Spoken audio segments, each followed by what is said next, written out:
Conflict is inevitable and actually super valuable if you respond to it well. On today's show, I welcome back my friend Susan Gerke, an expert on teams, to help us discover how to practically benefit the most from conflict. This is Coaching for Leaders, episode 263. Produced by Innovate Learning, maximizing human potential. Greetings to you from Orange County, California. This is Coaching for Leaders, and I'm your host, Dave Stachowiak. Leaders aren't born, they're made. And this weekly show will give you access to the best thinkers, resources, and actions to help you develop your leadership skills. And one of the topics that comes up often in conversations that I have with leaders, and certainly has come up many times on the show in the past, is the topic of conflict. What do we do when we need to navigate the inevitable conflict that shows up in just about every single organization, and in a lot of the interactions that leaders have, if not on a daily basis, certainly on a weekly and monthly basis. And as I was looking back on the library of episodes on the show, we certainly mentioned conflict many times, but as I was planning with our guest today, I realized we have never done an entire show on conflict. Susan, I think that just means I'm avoiding conflict. Hey, is that what that means? That might be what that's about. I am so glad to welcome back to the show for her 5th appearance, world record setting, Susan Gerke. Susan is a very talented facilitator, trainer, consultant who Bonnie and I have worked with a number of times over the years on many, many projects. Susan, I could read your professional bio, but I think of you more as a friend than I do as a colleague, although you are such a talented facilitator, and Susan's probably one of the most talented facilitators I've ever met in working with teams and working with executive teams. And she's been on the show several times before talking about setting expectations with teams and a number of different strategies on how to lead and manage teams well. We're going to put all the links in the show notes, but you're back today to talk us through conflict and how we can navigate conflict and some of the ways we can think about conflict. And so I'm really not looking forward to this conversation. Because it's hard. It is hard, isn't it? It's hard for all of us, I think, or at least most of us. I was thinking about this as we were talking through what we were going to discuss today. I think we all like to think that we handle conflict well. And I think many of us have learned good strategies over the years to navigate, especially a lot of people who listen to the show. We've learned how to deal with conflict. But I think for most of us, it's still something that when we have it in front of us and we know we need to do something with it, there's that tendency to like, what am I going to do? And that hesitation or that overreaction. And so I think maybe it might be helpful just to kind of start and lay the landscape here a little bit of, what is conflict? What are we talking about? And how to even approach this? It's interesting, Dave. Research actually shows that 20% of our workday is spent resolving conflict. Think of that. That's 1 day out of 5 then at work. And some of us, certainly it's probably more than that based on our role. I think managers often get involved in more maybe than people who aren't in manager roles. Or maybe you have a job or a role where really what you are supposed to do is resolve conflicts between groups and so on. But just in general, if we think our average is 1 day out of 5, that's a lot of time on conflict. And sometimes, if you think about the conflicts that you're running into as you're listening to this show, some of you may find a lot of the conflicts are about the work or the work processes, right? We have different goals that we're after, or we're really confused about the roles, who was supposed to do what. And so we're either too many people doing the same thing or stuff falling through the cracks. We have different ideas about how to do things. We have different processes that we prefer. So sometimes conflict's about that stuff. Mm-hmm. Sometimes conflict's more about the interpersonal. Personality issues, we've certainly talked about that on this show in the past. I just don't like you for some reason. There's a chemistry issue, or maybe we have some history that goes way back that one or both of us isn't willing to let go of. So, we use the word conflict to mean actually a lot of different interactions. It doesn't look the same all the time, and it's certainly some far more emotion-based and some a little bit more logic-based. So I think it's worth spending some time helping people think about how they think about conflict. Yeah, and I was interested. You were telling me a story of an executive team you had worked with in the past where they were doing well with kind of navigating some of the work stuff, but there was unfortunately just so much baggage from the interpersonal things and over 15, 20, 25 years of things that people were still holding on to that ultimately they weren't really able to work through a lot of that just because so much of that had been held on to. And so it really is it is hard. It's hard and sometimes not surmountable when there's that history there in some situations. So I think one of the things that's really key for us is thinking through like understanding our own role in conflict too, because I think that there's the tendency for a lot of us, I know for me for sure, anytime something comes up that's a conflict in nature is to think of, oh, why are they wrong? And it's easy to like start the list of all the reasons that this person's wrong. And I've been fortunate over the years of being around Dale Carnegie and folks like you, Susan, that I've learned to, even though that's still my first reaction as a human being, I very quickly will go to, okay, how did I maybe play a role in this? Where did I contribute? Tell us more about that of how does contribution come into play here as far as thinking about conflict? Yeah, I think it's a really critical thing that we think about, Dave, and I'd like to have people think about it in two ways if we could today. Okay. The first thing, let's just do a really quick exercise, and everybody listening, I want you to do this for a moment. Think of the words that are in your head right now as you think of the word conflict. I do this exercise all the time when I'm doing workshops with groups.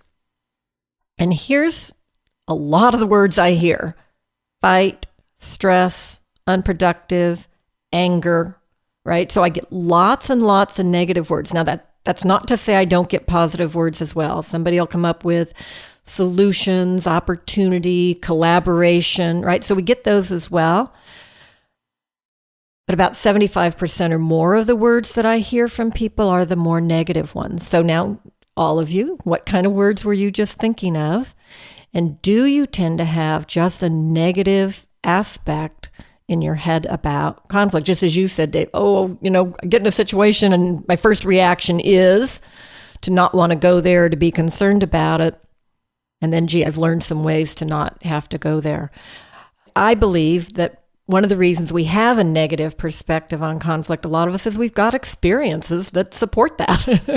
We've had bad experiences, right? We've had things go really south when we've engaged in a conflict in maybe not the most productive way. And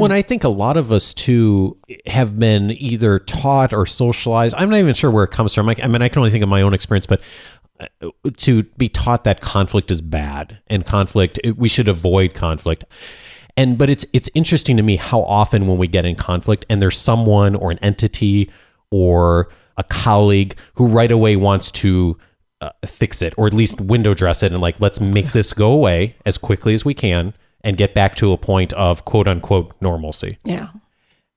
Why do we do that? Well, I think it's our history, right, that says it's better when it's not happening, so let's make it go away. I also think we just don't see, many of us, the opportunity that really is there when there are differences. I mean, let's think about what conflict is. Unfortunately, our country has used the word conflict to minimize war. With the Vietnam conflict, right? It wasn't really called the Vietnam War a lot. So we get that in our heads as well. But let's think about, if you think about conflict as being situations where people have different goals, different interests, different perspectives, what would the world be like if everybody agreed on everything all the time? There was no differences, therefore no conflict. Wouldn't be a good place at all. Boring, right? Yeah. No innovation, no creativity. You'd say, let's do this. And we just go, of course, right? So intellectually, I think we really understand the value of differences. The challenge is we don't know how to manage it in a way that's productive and comes out as a solution, an opportunity, and so on. We act from our emotional space. Yeah. You said something a moment ago, and I was thinking, sometimes we do have different goals. Sometimes the overall goal is still the same, even within the organization or the team. It's just the disagreement on how we do that or who does it this way or how we navigate it is sometimes the goal isn't even that different. It's just how do we process it? Exactly. Or have we even talked about what the goal is? And we're making assumptions about what you want versus what I want, and we're not really clear. Yeah. One of the models you taught me years ago, and I've actually gone on to teach clients, and I've been really glad to have this model, is how our orientation toward conflict and I think you called it blame frame or the aim frame. Yeah. Am I remembering that right? Yes.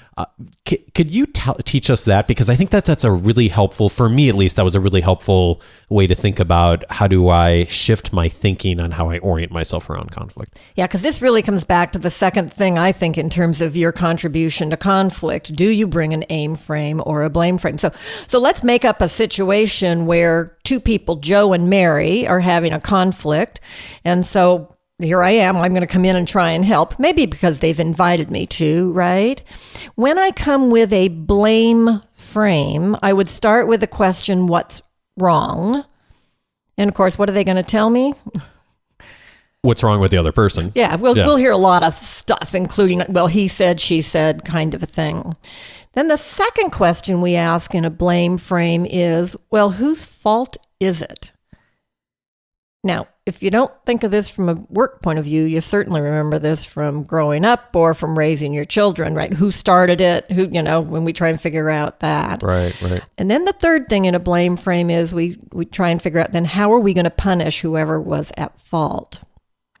And we know how we punish our children. We don't let them play video games or they have to go to bed without dessert or, we know how to do that. But I promise you, we punish people at work as well.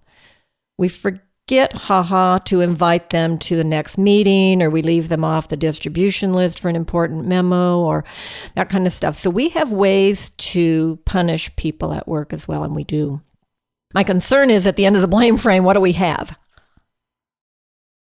Not a great resolution and negativity and and also not the framework for the next conflict inevitably of that animosity and that punishment mentality and so we're starting to create a pattern together that says this is not good and I don't want to interact with you because one of us is going to end up wrong, in trouble, and so on. So the opposite is instead to use the aim frame. And by the way, this isn't something that I made up. This is something, of course, that I've learned along the way as well. Same situation. Joe and Mary are having a conflict about something and I'm getting involved. And so instead of asking what's wrong, I ask what happened. Now, let's be really honest, Dave. What are they going to tell me? Still the same things. They're probably going to tell me a lot of the same things. But what's different is what's in my head. In my head, I'm trying to understand what are the facts.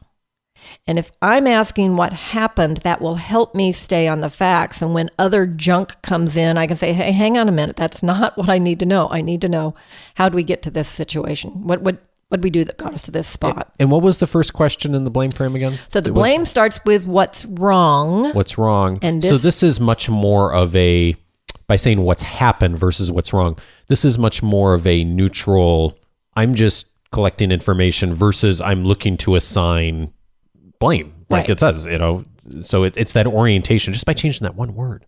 Yeah. And again, you're changing your own head about the situation as well.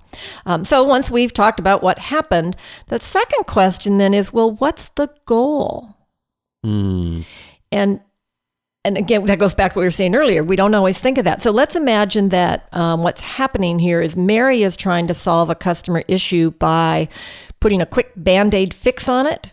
And Joe is trying to uncover what really is the root cause and is trying to get a long-term solution in place.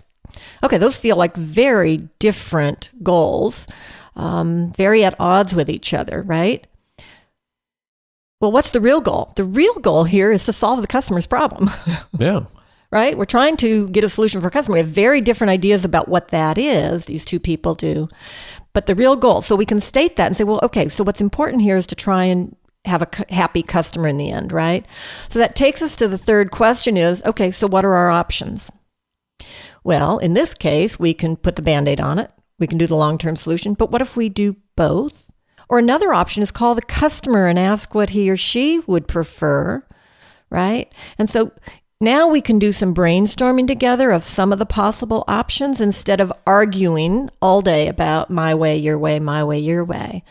But it's hard to get past that only two options to argue about unless we step to that higher level goal. Sometimes we have to get to, what's good for the department, what's best for the company, what's, best for the world, So what's happened, what's the goal, and then what are our options, or what are we going to do going forward? Very much forward-minded versus the blame frame, which is, who did what and whose fault is it kind of a thing. And so in theory, at the end of the aim frame, we have a solution to move forward with. Now, I have people say to me, but Susan, don't we really need to find out who did something wrong? Somebody may have really done something wrong, and don't we need to fix that? Yeah, we probably need to do some root cause analysis, but let's say we figured out that you, Dave, did something that caused the whole process to go sideways. Well, we don't go beat you up and punish you. We go back and say, okay, how do we create a situation where this won't happen again? But it feels... and you can be part of helping us figure out how we avoid having the same issue come up again. Yeah. Well, and there's the tendency, because it feels good to, forgive the term, it feels good to punish sometimes. Like from a management leadership standpoint. Yeah. I mean, I'd be lying if I didn't say, as a parent, there's sometimes when it feels good to take control of a situation and say, you did this and you need to atone for this thing you've done.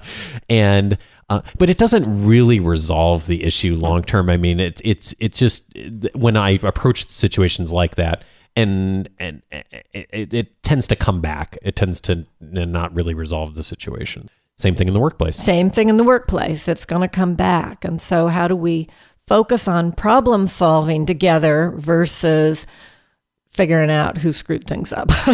Well, and this is a good look at now, what do we do? Because there are some behaviors that I know that help people really make the positive impact that they want in the workplace when thinking about and navigating the 20% of our time that we are dealing with conflict, and some of us more, because that's just the nature of the role we're in. What are some of the behaviors that you teach people or are coaching people on that you found have been really helpful to frame their thinking? Yeah, so one of them is get your head in a aim frame space, right? Get your head full of positive words. So enter the conflict being very clear about this is an opportunity to find solutions. And with that, Dave, and there are probably tons of your shows that include this. We need to move more to an active listening space. Mm-hmm. I'm amazed how often I get involved helping people resolve conflicts when the reality is they just haven't heard what the other person's point of view is. And so they just keep pushing their own agenda and not listening to the other one. So that's a very basic, and we can all say, gee, we should just do a better job of active listening. Yes, and we probably need some more tips because some are probably already working on trying to do that. Well, and that gets right back to the what's happening question too, or what happened is really listening to the answer. I think that's the key point there is it's not just I'm not just asking that to ask the question and then, check the box and move on. It's like, I really want to understand the perspective that this person's bringing about what happened, and then bring the other perspective of what happened. It's like anytime you talk to a police officer about a traffic accident and there were 3 witnesses, there's always 3 completely different stories, even though they all saw the same accident happen. Right. And they really approach in those interactions with what happened, what did you see, and then just collecting information.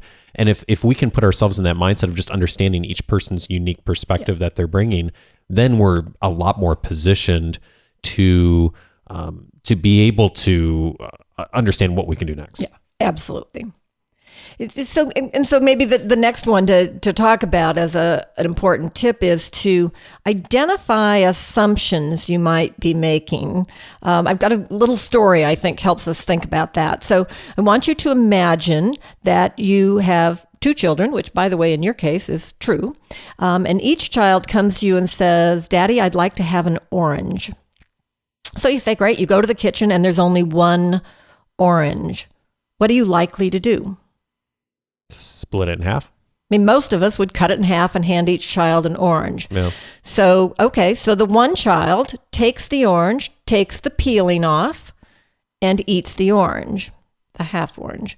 The second child takes it and gets out a grater and grates the orange peel into a cake that he or she is making and throws away the inside of the orange. So each child got a half an orange when each child actually could have gotten a whole orange. What would it have taken to figure that out?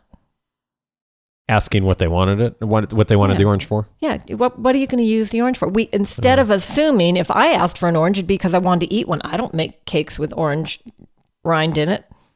Some people do. And so instead of bringing our own perspective and assumptions, we really need to figure out how to ask about those. What assumptions am I making here? Or even to say out loud to the group, now what assumptions are we making here about this situation? Not always easy, but important to get that out on the table. I have learned from making this mistake so often over the years, Susan, that whenever someone asks me a question that's kind of out of the ordinary, either from a client or a colleague, and it's not immediately clear to me why they're asking the question, I've learned to discipline myself and to not just answer it and to step back and ask, oh, that's interesting. What's prompting the question? Yep. And I did this, I remember a week or two ago, because someone had asked something and I was like, that's weird. If they do that, that's almost going to make the situation worse. And I found more often than not, if I will take a step back and say, what's prompting this question? Then all of a sudden we end up uncovering something that's very different than just the question shows on its face. But because earlier in my career, I would just do that. Someone ask a question, let me help. Boom. I like to be a helpful person. And so, but I wouldn't really think of like, wait a minute, what's even generating this question in the first place? And I've that has really helped me of having that orientation. That's a perfect question to be able to ask. The other one I will do is to say, when somebody brings up something or asks a question, say, well, tell me a little bit more about your thinking there. Or so it's the same, trying to elicit the same thing as what prompted that, but I'll just say a little bit more. Yeah. Or give them a nice, if I'm face to face with them, give a quizzical look that says, I need more. Yeah. So one of the things I think we need to do is a bit more of that. Instead of assuming we know what they want or why they want it or why they said that or where they're going with it, ask. Yeah. Where's this going? What prompted this is really a nice phrase to use. So another thing that I think comes into play that can be important for our behaviors is to focus on what we really need versus what we want.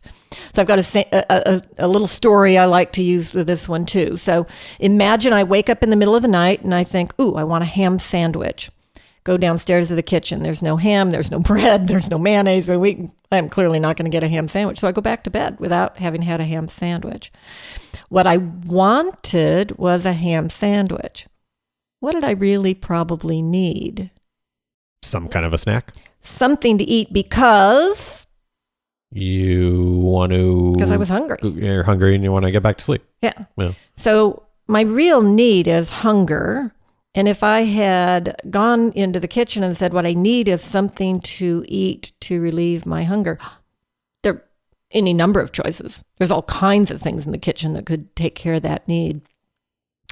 And what happens in conflict is we get focused on what we want and what the other person wants. And when those aren't compatible, we just think we have to fight until one of us wins. So we're back to what I want is to put a Band-Aid on this. What you want is to put a long-term solution in place. But what do we really need? We really need a solution that the customer will be happy with. Yeah. And who knows what that might be, right? We might not even be able to identify what that is, again, without talking to that customer. So asking ourselves, what will that get me? Sometimes can help us get closer to what the real need is, right? What will a ham sandwich get me? It'll get me my stomach to stop growling, right? Yeah, and I think that a lot of times we can see ourselves doing the I want in our personal interactions and with family and kids and friendships even. And yet sometimes when we get in the professional environment, we assume like, oh, I'm in a professional environment, I don't do those things.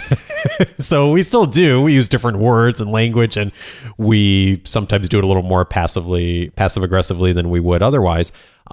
But there are many situations I can think of in the past where certainly there's been something I've wanted, and I've approached it from that framework versus thinking like, what do we really need to solve the problem or to solve the customer's issue? And most situations, there's compromise to be made there, if not changing the entire strategy of how we're approaching a situation to really address the need. Exactly. And that's key. That's absolutely key. Of how do you be flexible to do that? Interesting. So now, from a conflict standpoint, I mean, one of the things that is a reality for so many of us is that we're working more virtually, and we're working, a lot of certainly the leaders listening to the show are working within teams. I know one of the things that you help leaders navigate is how to handle conflict within a team too, and when those things come up. What are some of the considerations when you're thinking about conflict in a team environment? Maybe there's 2 or 3 or 4 people involved that are helpful for us to think of when we're thinking about some of these. One of the first things, Dave, I think we need to remember when we're in the leadership role, right, whether we're the team leader or the actual manager, is if a team is in conflict, I don't care what individual skills the people in the team have, the team itself does not have the skill yet to manage their way through the conflict. And so you need to take an active role until the team has learned to do it on their own. If you go way back to one of our earlier episodes, we talked about forming, storming, norming, and performing. We did. If you've got a storming team, they really need you to take the lead on helping them work their way through the conflict, whether it's 2 people in the team or 12 people in the team, right? So I think that's the first thing we have to remember. We have a role to play until the team is able to do that on their own, which takes them some time to learn. Can I say something about that too? Because I think you said something there that's really key, is it doesn't sometimes matter how talented the individual contributors are, because I think that there's an assumption sometimes of like, oh, we've got these however many people in the room, and we've got 2 to 3 people that are really talented leaders or really good at handling conflict. And yet, it's been my experience too that isn't enough because of the roles or because of the politics around the organization or the team, that those people may not choose to engage and do the things they know how to do, or even recognize that they can help in those situations. And so it really is incumbent upon us to not make the assumption that, oh, just because so-and-so is in the room, that this is going to handle itself. Exactly right on that. Sometimes it's the personality issue comes up too, right? So it's just the who died and left you boss, right? Why are you trying to help us as a group figure this out? You're not our leader, right? So as the leader, you need to be able to help the group because they probably can't help themselves. So that's the first thing to do. The second thing, I think it goes back a little bit to where we started with the AIM frame, is bring the group together who's having the challenge and have everybody individually identify what are the events that brought us to this moment of this conflict that we're having, and have them individually jot their thoughts down and then share that around the room. You might right from the get-go find out that not everybody sees this situation the same way, or maybe people don't even know how they got where they did. And so having that rational conversation, if you will, about what got us to this place to begin with can really, really be helpful. And staying away from what I intended or what my motivation was, but what really happened? What did people say or do that brought us to this spot? And we're back to active listening. And then everybody needs to actively listen to what everybody else said. So it becomes facilitation as a leader to be sure that each person's voice is heard. Everybody needs to be heard, and facilitating that opportunity for each person. There's some real strengths, and I think some wonderful, wonderful things that have come out over the years of us transitioning more to virtual teams, or at least some of the things more of us are doing virtually. I think one of the downsides and challenges is, I think when you don't see someone on a regular basis, or maybe you don't see the daily things that they're navigating as much, is, for me at least, I'll just speak for myself, there's a tendency to not understand as clearly the what happened piece, and to make assumptions more so. And so I was thinking, as you were saying that, I was just thinking of some of the things I've seen recently on teams I've been involved with, of just going around and people getting an understanding of what happened and what's going on and what are people working on and what are people doing. that in a conflict situation can be really helpful, especially for a virtual team, because there isn't as much of the opportunity for some of that to happen naturally as it was a generation ago, where we were all in the same building, even if we weren't talking to each other each day. You had the water cooler conversations, those kinds of things, and we have to be a little more intentional about that than we used to be. I think intentional is always an excellent word to use when we think about the virtual environment, because we don't get those casual comments when we're standing at the copier and I see what you're copying and say, oh, I didn't know you were working on that. And suddenly we get into a really good conversation about what we're both working on and so on. We've got to be intentional and make space for people to be heard. And it's a little more challenging to facilitate virtually, but you can do it. And, get some software where, you can all see each other, or use hand raising things or something so that you can really facilitate a good conversation. I'm curious, as you've worked with teams over the years and leaders who have navigated this fairly well, I don't think you ever get to a point where you're totally comfortable with conflict and you've got it all figured out. But I do think I've seen many talented leaders who have gotten much better at this and are very effective and very proactive at handling conflict. What are the things that, for people in that category, for you, Susan, that you've seen, what are the things that they've done that have really, you've seen make a difference, not only for them, but for their team and their organization, when you think of people, who are just masterful at doing this? Well, a couple of different things. One of them I've seen that I think works really well is once, you kind of got the team talking about how do we get here, ask them how a third party would view what's going on. So how would our customers describe what they're seeing happen in our team? Or how would the next department over describe what's happening in this situation or what's important and so on? So getting a third party perspective without even having to bring in the third party, but just say, let's imagine for a minute we are this other individual or this other group. How might they be viewing us? And that gets the group to step outside of themselves and the stuff that's happening within them and start to look at it at a bigger perspective and recognize that other people might be being affected by what's going on in the team. So that, to me, that one's always a great one. The other one, well, two others that I'd really like to share. One is a serious focus on shared goals and in a positive way. Why are we a team? What brings us together? What's important? What do we care about? And a positive goal, not our goal is to crush those other guys or to be better than, Department B is or that kind of thing, but something really positive and inspiring. And the leaders who can pull that together and get the group really committed to a positive common goal, then you have that to go back to. Well, we really care about this. So if we care about that enough, then it's worth resolving our conflicts, right? Because then that helps us get this other thing that we've all agreed we want. Nice.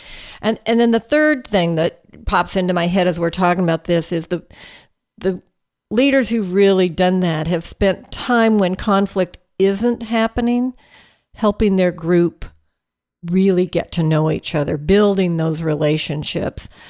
So I know more about you and what's important to you and what your strengths are and what you contribute. And again, in the virtual world, we don't know a lot sometimes about our colleagues unless we overtly spend time on those relationship building kind of conversations, or whether we use some tools like the Strength Finder together or any of the personality tools or any of those. Doing some of that work together when we're not in the middle of a conflict gives more space.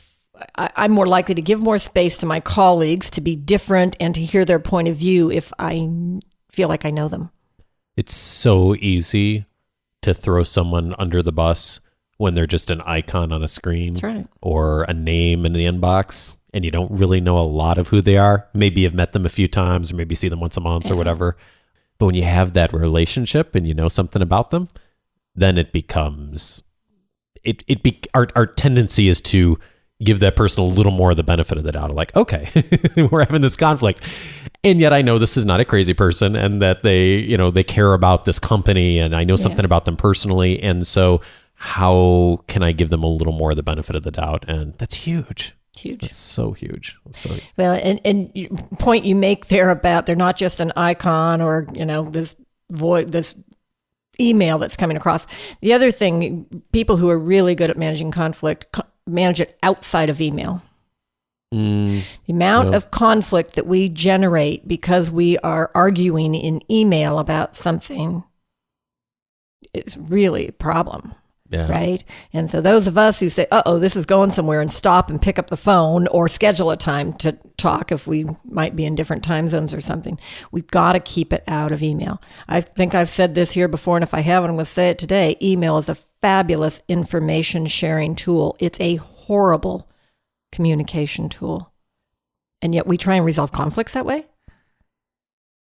It just doesn't work. Yeah. I think having a rule for all of us is anytime something starts to get complicated over an email chain is to discipline ourselves to stop and say, okay, let's pick up the phone. Let's set the meeting. Let's do something other than, or at the very least, and I've had, at least in the last week or two, I made some mistakes just to stop responding until you can pick up the phone, even if it's not possible to do that right at that moment. I've just let it sit in the inbox for a few hours. I mean, unless it's something that's really hot, it has to be resolved. But most of the time, you can let something sit for a few hours and let the emotions cool a little bit and revisit it the next day or pick up the phone. And that's so much better than getting into the back and forth, because then that's so hard to come back from.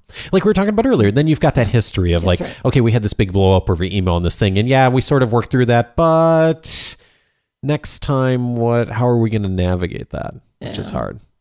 The other thing that I've seen the people you've worked over the years who have done a really good job with being proactive on this is thinking about team development and how to connect well with their team and how to really be proactive. And you and I are huge believers in this, of course, and as are the people listening to the show, of how do we be proactive on our own leadership development.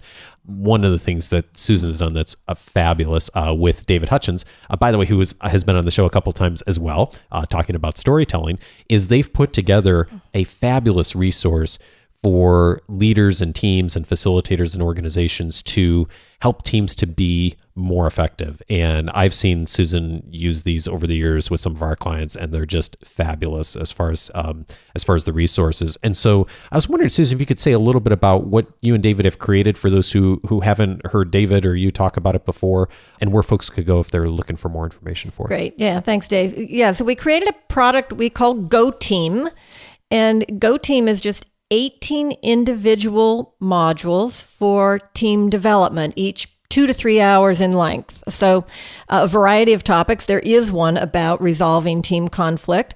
And sometimes that's what I use when teams having conflict. And sometimes I use the one building on differences, or sometimes it's time to build team trust. So all these different topics about meetings and decision making and creativity and all the things that teams need to do. And so you get a facilitator guide and you get a participant guide for everybody in the team, and you facilitate them through a couple of hours of learning about how these topics, but also they generate something real. So for example, if you were to do the resolving conflict module, they actually, besides learning about the aim frame and the blame frame and doing the negative and positive words, they actually work through a real conflict that the team is having. So obviously it needs to be facilitated, but they get a process as part of the materials that then they can use again and again. One of the things I love about this model is the tendency a lot of times when an organization's knows they need to do some work around team development and leadership development is to hire someone or even build an entire curriculum around it. And there is a time and place for doing that. And it is a really important thing to do long-term for some organizations. For a lot of organizations, that's not necessary to do and spend the time and expense of doing that. And you and David have created this curriculum. You can use it, and if you have someone who's a trained facilitator, they can pick it up and get to use it, get comfortable with it very quickly, and use it within your organization very fast. So that's what I love about it. If folks wanted to learn more about it, we've had a number of people in our community who have used the resource before, and it's fairly inexpensive too. I mean, compared to what you would pay to do custom creation of curriculum, and you and I know how much that costs because we've both done it. Where would folks go if they want to find out more or learn more about the curriculum? We've got a nice website, goteamresources.com. And through that, actually, you can get a little more information. There's a lot of information about the product in there, but also you can contact me easily that way. Send me an email. We'll start talking. We'll pick up the phone. We'll Skype if we need to, if you're out of the country, or whatever we need to do to talk to you about how we might be able to help you with some of the challenges you're having with your teams. Susan, I really appreciate all the value you brought to the show and how much of Go Team you've always brought to us. And thanks for your friendship and all the support you've given us over the years. I'm really excited for your journey and everything you're doing professionally. And thanks for being a resource to all of us. Hey, love the opportunity to be with you, Dave. I appreciate the time.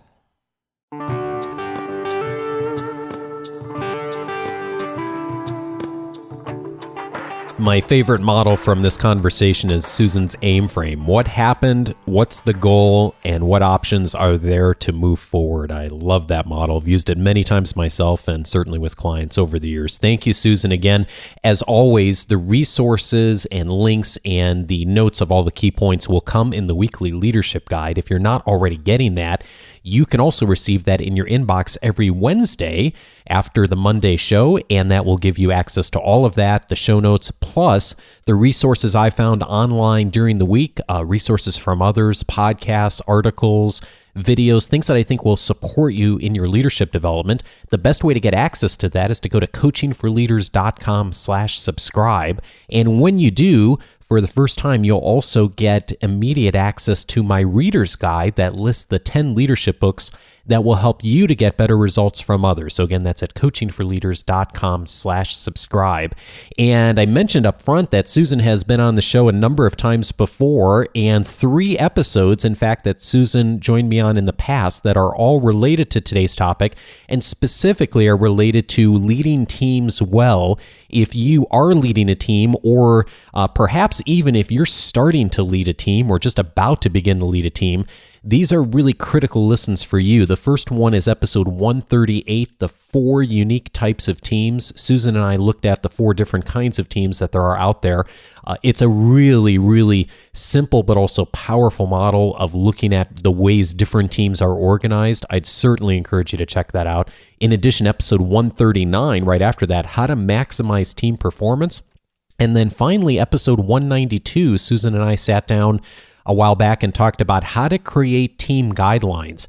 Again, if you're leading a team and you haven't thought through those things, it's really valuable to spend some time checking those out. And again, the best way to get access to those is just to go to coachingforleaders.com/the episode number. Of course, those will be in the weekly leadership guide this week as well, so check those out. And next week, I am pleased to be able to welcome executive coach Croft Edwards to the show.